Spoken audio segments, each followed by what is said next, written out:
Pahami tugas dan kewajiban sebagai seorang perempuan. Apa perintahnya, apa larangannya. Setelah paham itu, baru kemudian tunaikan dengan penuh keberanian yang dimaksudkan. Misal, apakah menuntut ilmu juga berlaku untuk perempuan? Ya. Bahkan Nabi punya jadwal khusus pengajian untuk para perempuan. Ibu-ibu, terus gantian di rumah siapa, harinya ada. Dan menariknya, setelah itu termotivasi sampai salah satu istri Nabi yang mulia, Sayyidah Aisyah radhiyallahu taala anha, itu saking banyaknya ilmunya, ulama berkomentar sepertiga ilmu di dunia ini dimiliki Sayyidah Aisyah. Beliau itu belajar ilmu kedokteran, Bu, dan pakar di bidang-bidang tafsir, fikih. Kemarin saya mendalami tafsir Tahrir wa Tanwir, materi disertasi kami itu, kita menemukan betapa fakihnya Sayyidah Aisyah, ya, memberikan koreksi terhadap seorang sahabat yang salah memahami satu makna ayat, dikoreksi oleh beliau, Sayyidah Aisyah itu. Demikian para perempuan. Kampus, di antara kampus pertama yang menampilkan ilmu-ilmu umum dan keagamaan itu yang inisiasi perempuan, namanya Fatimah binti Muhammad Al-Fihr, ya. Beliau buat itu di Kairawan yang ada di Fes di Maroko, karena asal Kairawannya di Tunisia. Saya pernah kunjungi. Jadi di Tunisia itu ada Zaituna yang sudah lama, universitas lebih lama dari Al-Azhar, agak ke dalam dikit ada Kairawan, ada masjid itu desainnya seperti Masjidil Haram. Jadi kebuka, tengah-tengahnya itu ada gundakan tinggi sampai ke atas, beberapa gundakan seperti ini. Di atasnya itu ada semacam bulatan, terus dimasukkan di situ ada tiang besi sedikit, lalu disusun ya algoritma dan hitungan-hitungan.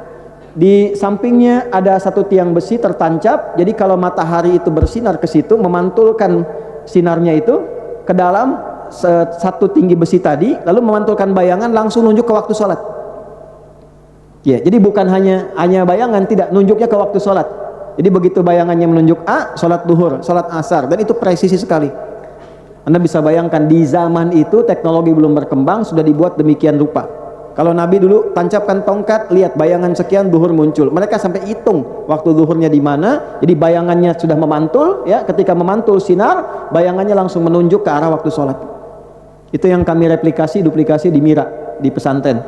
Ada satu bagian di depan tuh kita sebut jam matahari. Jadi begitu sinarnya menyinari, mantul, langsung menunjuk ke waktu sholat. Nah, di situ tinggal seorang yang hebat, senang pengetahuan, ahli ilmu, punya anak-anaknya juga yang luar biasa soleh, rajin tahajud, rajin puasa. Di antaranya Fatimah, ayahnya Muhammad, kakeknya Fihr, Fatimah binti Muhammad Al-Fihr.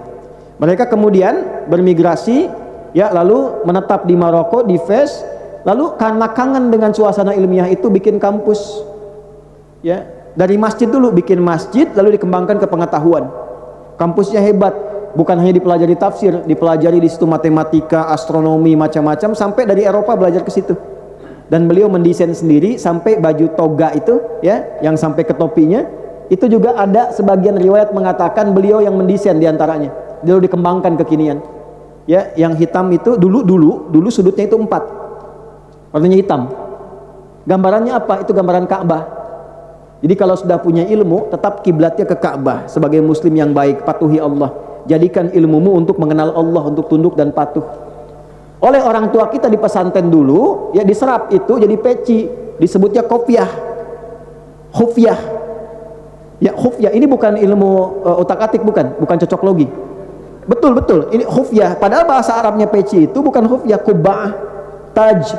Tapi orang tua kita menyebutnya kopiah dari khufyah. Khufyah itu tunduk. Kalau sudah punya ilmu, tawaduklah engkau, tunduk, jangan sombong. Pakaiannya koko, dari ayat Quran takwa, walibasu taqwa dzalika khair. Pakailah pakaian takwa, bawahnya sarung. Padahal sarung itu bahasa Arabnya izar. Dari kata syariat, syara'an, sarungan. Hiduplah dengan selimut syariat para santri, pakai baju takwa. Kalau sudah pintar jangan sombong.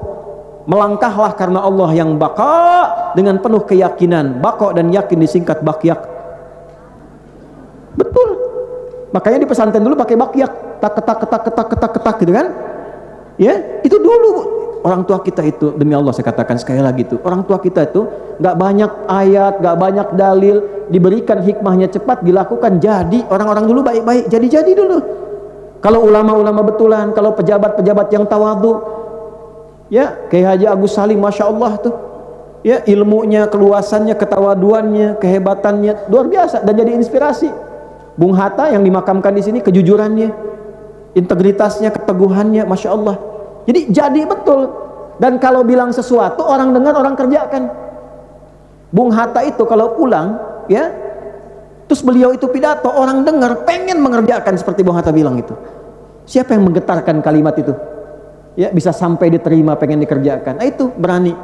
Nah, kembali ke pertanyaan ini, ya, kalau Anda masuk ke ranah-ranah itu, perempuan pengen belajar, nanti tinggal belajar apa yang boleh, apa yang tak boleh, bagaimana keluarnya, penampilannya bagaimana supaya menjaga bebas dari fitnah, ya, jangan tabarruj. Apa itu tabarruj? Menampakkan sesuatu, mencari perhatian orang makhluk. Cari perhatian Allah, lawannya ihsan, ya, wala tabarrujna tabarrujal jahiliyatil ula. Itu khusus untuk perempuan. Keluar misalnya pakaian sewajarnya supaya Allah senang, jangan keluar supaya orang senang melihat saya, Masya Allah, gitu ya. Pakai kerudungnya pink, bajunya biru, bawahannya hijau, gitu kan. Terus pakai perhiasan di tangan emas 2 kilo misalnya kan. Begitu mau nulis, nah itu. Nah, ada fitnah, itu ada fitnah yang melekat pada diri kita, tantangan kehidupan. Demikian kalau bekerja juga, silahkan. Nah, pasti setiap pekerjaan ada ujiannya, ada tantangan. Nah, itu dilawan. Sama, ke sini juga ada ujiannya, ke masjid ada tantangannya. Semua hidup itu nggak ada yang nggak ada masalah. Masalah itu mengkonfirmasi kesungguhan kita dalam menjalani hidup, termasuk mengabulkan cita-cita.